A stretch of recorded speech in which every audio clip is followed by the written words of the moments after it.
जय गुरुदेव शेतकरी मित्र, बऱ्याच शेतकऱ्यांना प्रश्न असतो की जलतारा खड्ड्यांची योग्य जागा कोणती। तर डोंगराळ प्रदेश असेल तर आज इतका साधा टेक्निक आहे की ज्या उताराला पाणी येऊन साचतं आणि थांबतं अशा ठिकाणी आपण जलताराच्या शोषखड्ड्याची जागा निवडतो। आम्ही पहाडपूरला आहोत, राष्ट्रपतींचं गाव आहे, इथं आम्ही जलतारा प्रकल्प राबवला आहे आणि डोंगराळ भागे इथून प्रचंड पाण्याला वेग आहे आणि या जागेवर आम्ही जलतारा प्रकल्प किंवा जलताराचा शोषखड्डा केला। 5 बाय 5 6 फूट खोल आणि इतके सुंदर दगड टाकलेत। दगड काळ्या पाषाणाचे आहेत पण इकडे पिवळट पाषाण आहे आणि डोंगरावरचे गोलगोटे आहेत। तुम्ही बघू शकता या वगळातून आलेलं सगळं पाणी या जलताराच्या शोषखड्ड्यामध्ये मुरलेलं आजही आपल्याला दिसतंय। आणि जमिनीमध्ये जर करायचं असेल तर 1 एकराचं उदाहरण घेतलं तर ज्या उताराला पाणी येऊन साचतं त्याचा कोपरा 5 बाय 5 6 फुटाचा शोषखड्डा करा, मुरुमापर्यंत न्या, 5.5 फूट दगडानं भरा। जिथं पाणी जास्त साचून राहतं अशा ठिकाणी एकरी 2 करा, 2 कोपऱ्याला 2। इतकं सिंपल टेक्निक आहे, मात्र या दगड प्रॉपर टाकणं खूप महत्त्वाचं आहे। हे उदाहरण आहे तुमच्यासमोर की 5 फूट रुंद, 5 फूट लांब, 6 फूट खोल आणि 5.5 फूट दगड भरलेले आहेत। अर्धा फूट जागा रिकामी ठेवलेली आहे। बघा, याच्यातून पाणी खाली उतरलं, याच्यातून पाणी खाली उतरलं, याच्यातून पाणी खाली उतरलं।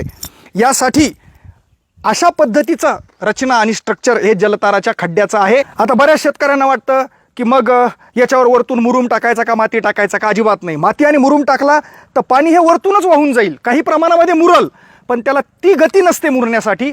म्हणून आपण खड्ड्यामध्ये अर्धा फूट जागा रिकामी ठेवतो की ते पाणी उतरतं आणि दगडाच्या सांधीमधून प्रचंड वेगानं जमिनीमध्ये मुरतं। आज गरज आहे मित्र हो, भूजल पातळी वाढवण्यासाठी, पाण्याचा निचरा करण्यासाठी, मातीचं संवर्धन करण्यासाठी आणि जमिनीत ओलावा टिकून जीवजंतूंना जगवण्यासाठी।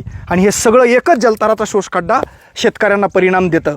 तर या खड्ड्यातून 4 महिने पडलेल्या पावसाच्या प्रत्येक पाण्याचं संवर्धन आहे, थेंबाचं संवर्धन आहे आणि ते भूगर्भात जातं जिथं पाण्याची राहायची जागा आहे, भूजल पातळी वाढते।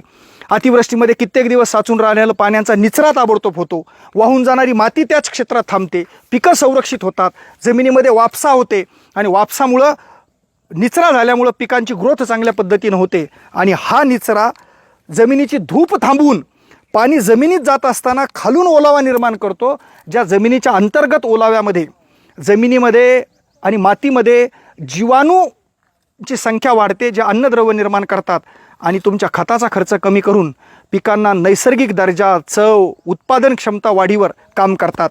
तर असा शेतकऱ्यांच्या सर्वांग समृद्धीचा प्रकल्प म्हणजे जलतारा आहे। खूप खूप धन्यवाद। जय गुरुदेव।